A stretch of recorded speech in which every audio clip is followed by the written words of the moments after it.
Hi to all. और मैं आज आपको बताना चाहती हूँ, जैसा कि मेरे बहुत सारे फॉलोअर्स मुझसे पूछ रहे हैं और पेशेंट्स भी पूछ रहे हैं कि मैडम ये ओवेरियन सिस्ट होते क्या हैं, क्यों बन जाते हैं ओवेरियन सिस्ट।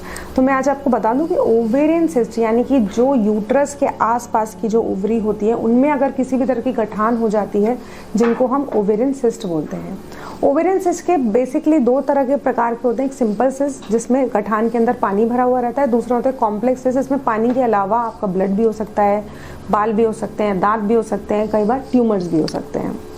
तो दो तरह के सिस्ट हो सकते हैं। उनका जो ट्रीटमेंट होता है उन्हीं के आधार पे भी किया जाता है। अगर आपका सिंपल सिस्ट है और उसका साइज जो है 5 से 6 सेंटीमीटर के आसपास का है तो उसको हम मेडिकली ट्रीट कर सकते हैं, यानी कि दवाइयों के द्वारा।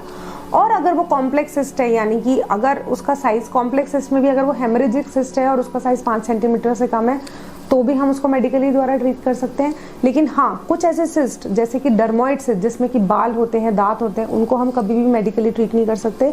या फिर कोई बेनाइन ट्यूमर है या फिर मैलिग्नेंट ट्यूमर है, तो ऐसे केसेस के लिए हमको पेशेंट को ऑपरेट ही करना पड़ता है।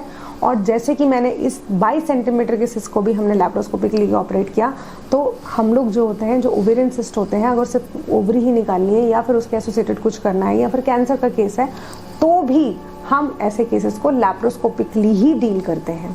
फायदा ये होता है कि लैप्रोस्कोपिक में रिकवरी बहुत फास्ट होती है, ब्लड बिल्कुल नहीं जाता है, एंड जो पोस्ट ऑप रिकवरी है पेशेंट की वो बहुत अच्छी रहती है। अगर आपको ऐसी कोई समस्या है तो आप इस चैनल को लाइक करिए, आप हमको मैसेज कर सकते हैं, आप हमसे आके मिल सकते हैं हमारे महालक्ष्मी नगर वाले सेंटर पे, and we will be glad to help you out in any situation. Thank you so much.